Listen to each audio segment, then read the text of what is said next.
నాగార్జున యాదవ్ గారు, సరే ఏంటి సార్ ఇది? ఒక్కొక్కరు ఒక్కో మాట. చంద్రబాబు ఒక మాట, పురంధేశ్వరి ఒక మాట, నిమ్మగడ్డ మరో మాట. ఈరోజు ఏది సచివాలయ ఉద్యోగుల ద్వారా అందించవచ్చంట. వీళ్ళు చెప్పాలి, వీళ్లే బ్యాంకుల్లో జమ చేయమని లెటర్లు ఇస్తారు, ఈసీ ఆదేశాలు ఇస్తుంది, ఆ ఆదేశాలను రాష్ట్ర ప్రభుత్వం పాటిస్తుంది. వెంటనే రాష్ట్ర ప్రభుత్వం పైన నెపం, బ్యాంకుల్లో వేసేశారు, వీళ్లే మోసం చేస్తున్నారు, వీళ్లే కుట్ర చేస్తున్నారు అని. పైగా సచివాలయ ఉద్యోగులు ఉన్నారని 14 ఏళ్లు 40 ఏళ్ల రాజకీయ అనుభవం, 14 ఏళ్లు ముఖ్యమంత్రిగా పనిచేసిన చంద్రబాబు చెప్తారు. ఎలక్షన్ కదా సార్ ఇది, ఎలక్షన్ టైంలో వాడికి ఎలక్షన్ డ్యూటీలు వేశారు కదా. 92,000 మంది ఇప్పుడు ఎలక్షన్ డ్యూటీలో ఉన్నారని పురుషోత్తం రెడ్డి గారు చెప్తున్నారు. ఈ మాత్రం కూడా తెలియదు చంద్రబాబు. తెలుసు నీకు అన్నీ తెలుసు.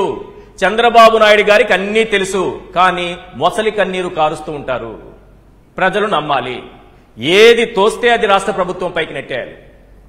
ల్యాండ్ టైటిలింగ్ యాక్ట్ మొత్తం జగన్ మీ భూములన్నీ దోచుకుపోతాడని చెప్పేస్తాడు. భూములు దోచేది నువ్వు, భూములు దోచుకున్నది మీరు, భూముల్ని పంచిపెట్టింది జగన్మోహన్ రెడ్డి గారు. సింపుల్ కదా. 31 లక్షల ఇళ్ల పట్టాలు ఇచ్చారు కదా సార్. చుక్కల భూములకు పరిష్కారం చూపించారు కదా సార్. అసైన్డ్ భూముల్ని వారికి అప్పగించారు కదా సార్. జగన్మోహన్ రెడ్డి గారు భూములు దోచుకుపోతారా? భూములు దోచుకుపోయిన చరిత్ర ఉన్నటువంటి ఆ టైటిల్ మీకే వర్తిస్తుంది సార్. నాగార్జున యాదవ్ గారు, ఈ రాక్షసులు పురాణాల్లో ఉండేవాళ్లు ఇప్పుడు విలన్ల రూపంలో పాలిటిక్స్ లో తయారయ్యారు. 5 విలన్లు కల్పిస్తున్నారు సార్. చంద్రబాబు, పవన్ కళ్యాణ్, పురంధేశ్వరి, నిమ్మగడ్డ రమేష్, రామోజీ. ఈ 5 విలన్ల గురించి ఏం చెప్తారు?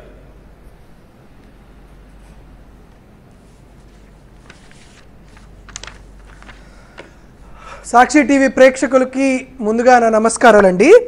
సరే, 2 ఇష్యూస్ ముందు మీకు చెప్పదలుచుకుంటున్నాను. దాంట్లో మొదటిది, నిజంగా ఈ పెన్షన్స్ రాకపోవడానికి గల కారణం అనేది మరొక్కసారి కూడా తెలియజేస్తున్నా. ఇది ఎలక్షన్ కమిషన్ ఆఫ్ ఇండియా 30 మార్చి 2024 సాయంత్రం ఇచ్చినటువంటి ఉత్తర్వులు. ఈ ఉత్తర్వులు రాగానే మన ఛానల్లోనే డిస్కషన్ పెట్టుకున్నాం. సాయంత్రం అంటే ఇంకొక రోజు 24 గంటలు మాత్రమే టైం ఉంది, ఒక పూట మాత్రమే. దీంట్లో ఏం చెప్పారంటే, writ petition number 6419 writ petition number 6419 అని కోర్టుకు వెళ్ళారు. ఆ కోర్టుకు వెళ్ళినటువంటి దాని ప్రకారం మేము వాలంటీర్ని పెన్షన్ డిస్ట్రిబ్యూషన్స్ నుంచి తీసేసామని ఇచ్చారు. ఇది ఎలక్షన్ కమిషన్. ఇప్పుడు ఈ వ్రిట్ పిటిషన్ నెంబర్ 6419 ఏంటో చూద్దాం. ఇది 6419 వ్రిట్ పిటిషన్. ఈ 6419 వ్రిట్ పిటిషన్ ఎవరు వేశారో చూద్దామేనండి. Citizens for democracy registration number 313 of 2023 represented by its secretary doctor N Ramesh Kumar, son of N Ravindranath Chowdary, 67 years age, residents of Railpeta, Duggirala village, Guntur, Andhra Pradesh. Nimmagadda Ramesh వేసినటువంటి వ్రిట్ పిటిషన్ నెంబర్ 6419 అనేటువంటి వ్రిట్ పిటిషన్ మీద కోర్టు ఇచ్చినటువంటి ఆదేశాల మేరకు ఇదిగో ఎన్నికల కమిషను పెన్షన్స్ని వాలంటీర్స్ చేత డిస్ట్రిబ్యూట్ చేయకూడదు అనేటువంటి నిర్ణయం తీసుకుంది. ఇది జరిగినటువంటి విషయం. క్లియర్. దాని తర్వాత సరే, 1వ తేదీ కేవలం 24 గంటల్లో వైఎస్ఆర్ కాంగ్రెస్ పార్టీ వాళ్ళు ఏం చేయాలో అర్థం కాలేదు. తెలుగుదేశం పార్టీ వాళ్ళు దీని మీద చాలా ఆనందపడిపోయి ఉబ్బి తబ్బిపోయిపోయారు. సరే, గ్రామ సచివాలయమో మరొకటో ఉద్యోగస్తులు వాళ్ళు వీళ్ళు ఎంతో కష్టపడి డిస్ట్రిబ్యూషన్ చేయడానికి, డోర్ టు డోర్ డిస్ట్రిబ్యూట్ చేయడానికి ఎంతో కొంత కష్టపడ్డారు. అయిపోయింది. నిన్న అయిపోయింది. మళ్ళీ నెల వచ్చింది. ఈ నెల వచ్చిన తర్వాత మళ్ళీ కంప్లీట్ చేశాడు నిమ్మగడ్డ రమేష్. అసలుకి మీరెవడు డోర్ టు డోర్ డిస్ట్రిబ్యూట్ చేయడానికి? మీరు వాళ్ళ అకౌంట్లోనే వేయండి. వారి అకౌంట్లో వేస్తే వాళ్ళు వెళ్ళి బ్యాంకులో తెచ్చుకుంటారు కదా, మీరు ఎందుకు వెళ్తున్నారు అనేది నిమ్మగడ్డ రమేష్ వెళ్ళి కంప్లైంట్ ఇచ్చారు. మీరు వీడియో చూశారు. మళ్ళీ చంద్రబాబు నాయుడు ఏమంటాడు, మీ దగ్గర ఎంప్లాయీస్ ఉన్నారు కదా, నాకు అర్థం కావట్లేదండి. చంద్రబాబు నాయుడు ఏమో ఒకవైపు ఏమో మీరు అసలుకి హామీలేమీ అమలు చేయలేదంటారు. వాళ్ళు రాసినటువంటి తెలుగుదేశం పార్టీ ఎన్నికల కమిషన్ ఆఫ్ ఇండియాకి రాసినటువంటి ఈ పేపర్, అచ్చెన్నాయుడు గారు రాసినటువంటి ఈ పేపర్లో చెప్తామేనండి. ఆశ్చర్యకరంగా ఏం చెప్తారంటే,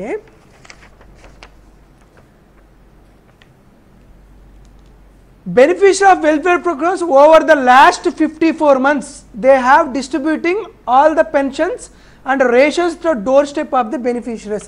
54 నెలలుగా గ్రామ సచివాలయాలు, గ్రామ వాలంటీర్ వ్యవస్థ ఆంధ్రప్రదేశ్ రాష్ట్రంలో నవరత్నాలు అనేటువంటి స్కీమ్స్ని 54 నెలల నుండి డోర్ టు డోర్ చేస్తున్నారని వాళ్ళే ఒప్పుకుంటారు. చంద్రబాబు నాయుడు ఇప్పుడు ఏమంటున్నాడు కొంతమంది అనుకుంటారో దానికి కూడా వివరాలు చెబుతాయనండి. ఎన్నికల కమిషన్ ఆఫ్ ఇండియాకి 2 4 2024 ఒక రూలింగ్ ఇచ్చింది. ఆ రూలింగ్ ఇచ్చి ఆంధ్రప్రదేశ్ రాష్ట్ర ప్రభుత్వం పంపించి ఒక మాట చెప్తుంది. దాంట్లో డీటెయిల్స్ అన్నీ ఉన్నాయి, చూద్దాం. వాళ్ళు ఏం చెప్పారంటే, మీరు డీబీటీ ద్వారా ఏమని అడుగుతున్నారు, దీనికి సంబంధించినటువంటి 5 ప్రాబ్లమ్స్ వచ్చినాయి. ఒకటి, కొంతమందికి బ్యాంక్ అకౌంట్స్ లేవు. 1. 2, కొంతమందికి బ్యాంక్ అకౌంట్స్ ఉన్నా అవి ఇన్యాక్టివ్గా ఉన్నాయంటే వాళ్ళు ఎప్పుడు వాడలేదు, అది 2వ ప్రాబ్లం. 3rd ప్రాబ్లం, కొంతవరకు బ్యాంక్ కార్డులు ఉన్నా కూడా బ్యాంక్ అకౌంట్స్ ఉన్నా దానికి ఆధార్ సీడింగ్ లేదు, అది 3వ ప్రాబ్లం. ఇంకా 4వ ప్రాబ్లం, కొంతమందికి బ్యాంకుకి సంబంధించి ఎక్కడుందో ఏముందో అనేది తెలియదు, లేకపోతే కొంతమంది చనిపోయినటువంటి పెన్షన్దారులు ఉన్నారు, కొంతమంది మతిస్థిమితం లేనటువంటి పెన్షన్ కార్డులు ఉన్నారు, వారికి సంబంధించి డబ్బులు డ్రా చేయమంటే బ్యాంక్ అధికారులు ఒప్పుకోరు అని చెప్పి 6th పాయింట్ ఏం చెప్పారంటే, ట్రైబల్ ఏరియాస్లో, దాంతోపాటు కొంత ఎస్సీ ఏరియాస్లో, దాంతోపాటు కొన్ని విలేజెస్లో చుట్టుపక్కల ఒక 15-20 కిలోమీటర్ల దూరంలో కూడా బ్యాంకులు లేవు, కాబట్టి డీబీటీ ట్రాన్స్ఫర్ చేస్తే వాళ్ళు ఇబ్బందులు పడతారని ఒక పాయింట్ పంపించారు. దాంతోపాటు door to door distribution volunteers, అది విలేజ్ సెక్రటేరియట్స్తో చేయొచ్చు కదా అని అడిగారు. నిజమే, 1,27,177 మంది విలేజ్ వార్డు ఎంప్లాయీస్ ఉన్నారు, వాళ్ళ ద్వారా డిస్ట్రిబ్యూషన్ చేపిద్దామని అనుకోవచ్చు. దాంట్లో చూడండి, 12,775 మంది ఏఎన్ఎంస్ వర్డ్ హెల్త్ సెక్రటేరియట్స్ ఉన్నారు, వారు ఆరోగ్యానికి సంబంధించినటువంటి యాక్టివిటీస్ చేస్తున్నారు, వాళ్ళ చేత పెన్షన్లు చేయలేము. దాంతోపాటు 14,232 మంది రెవెన్యూకు సంబంధించినటువంటి వాళ్ళు ఉన్నారు, వీరందరూ కూడా రెవెన్యూకు సంబంధించినటువంటి ఇష్యూస్ కానీ, ల్యాండ్ తాలూకు ఇష్యూస్ కానీ, రైతు భరోసా కేంద్రాల్లో కానీ ఖచ్చితంగా ఉండాలి, కాబట్టి వాళ్ళని మనం చేయలేము. దాని తర్వాత 16,754 మంది ఎనర్జీ అసిస్టెంట్స్ ఉన్నారు. సమ్మర్ ప్రాబ్లము, ఎక్కడైనా సరే ట్రిప్పింగ్ ఆఫ్ పవర్ లైన్స్ ఉన్నా, రెక్టిఫికేషన్స్ ఏమన్నా ఉన్నా వీళ్ళందరూ అమలు అవ్వాలి. దాంతోపాటు 47,618 మంది బూత్ లెవెల్ ఆఫీసర్స్గా ఉన్నారు, కాబట్టి ఆల్మోస్ట్ అందరూ అరౌండ్ 1 lakh మెంబర్స్ అబోవ్ వాళ్ళందరూ ఆయా డ్యూటీల్లో ఉన్నారు.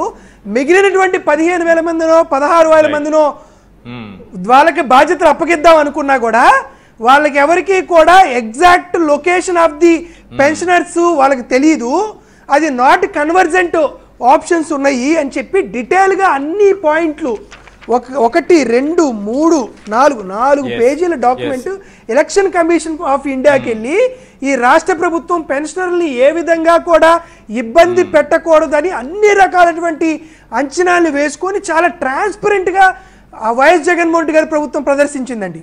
మళ్ళీ చెబుతున్నాం, జగన్మోహన్ రెడ్డి గారు 58 నెలల పాటు ఇంటింటికి డోర్ టు డోర్ పెన్షన్ ఇచ్చినప్పుడు ఓటర్ల మీద చూపించని ప్రభావం ఈ చివరి 2 నెలలు పంచితే చూపిస్తుందని ఆ వ్యక్తుల మీద పచ్చ మీడియా ఇలా విషంకి ఎక్కడం, ఆ పండుటాకులు ఆ స్క్రీన్ మీద చూపిస్తున్నారు చూడండి, ఆ పండుటాకులు చనిపోయినా పర్లేదు, మా కడుపులు నిండాలి, మా కడుపు మంట చల్లారాలి, మా కంటిలో ఉన్నటువంటి మంటలు చల్లారని తెలుగుదేశం పార్టీ మానవత్వం లేకుండా ఇటువంటి ప్రవర్తించడం నిజంగా సిగ్గుచేటు విషయం. మళ్ళీ మేము విజ్ఞప్తి చేస్తున్నాం, మేము 58 నెలల పాటు ఇచ్చాం, ఈ 2 నెలల పాటు మేము ఇస్తేనే దానికి ఒక కంప్లీట్ నెసెసిటీ ఎదురవుతుంది. రాజకీయాలు ఎటన్నా వెళ్ళని.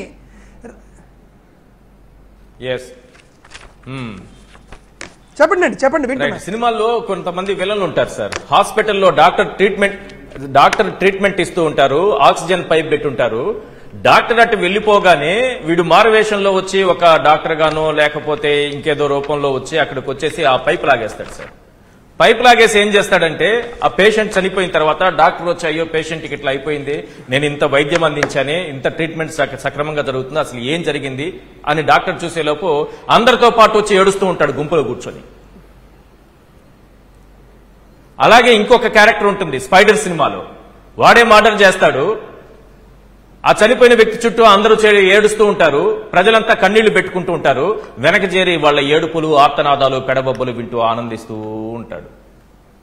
ఆ విలన్లకి ఈ విలన్లకి ఏమైనా తేడా కనిపిస్తోందా? ఇద్దరు ఒకే రకంగా కనిపిస్తున్నారా?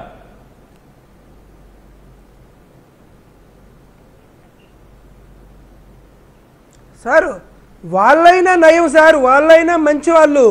అది ఒక పాత్ర మాత్రమే, అదొక కథ, అదొక పాత్ర వాళ్ళందరూ నటీమణులు నటిస్తారు, అదేంది రియాలిటీ కాదు. కానీ ఇది రియాలిటీ కాదండి.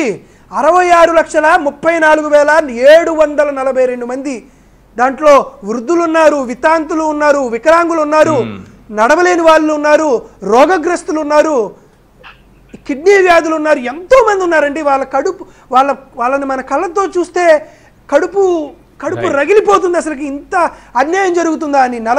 ముఖ్యంగా మా పల్నాడు ఏరియాలో 44-45 డిగ్రీల సెంటిగ్రేడ్ ఉష్ణోగ్రత అవుతున్నప్పుడు ఆ రైతులు కానీ లేకపోతే ఆ వృద్ధులు కానీ వారికి ఉన్నటువంటి పనులన్నీ మానుకొని నిజంగా 3,000 రూపాయలు వాళ్ళ జీవితంలో ఆ 30 రోజులు గడపడానికి అది పనికొస్తుందండి. మీకు తెలియకపోవచ్చేమో, బహుశా మా లాంటి నిరుపేదలకు 3,000 రూపాయలు చాలా ఎక్కువ. చంద్రబాబు నాయుడు ఇట్లా చేయడం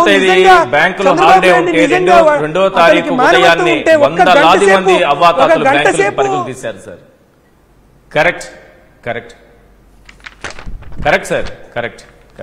సార్ ఒక్కొక్కసారి ఏం జరుగుతుందంటే 1వ తేదీ ఆదివారం వస్తుంది, లేదా ఒక first 3 days 4 days public holidays వచ్చి బ్యాంకు సెలవులు జరుగుతున్నాయి.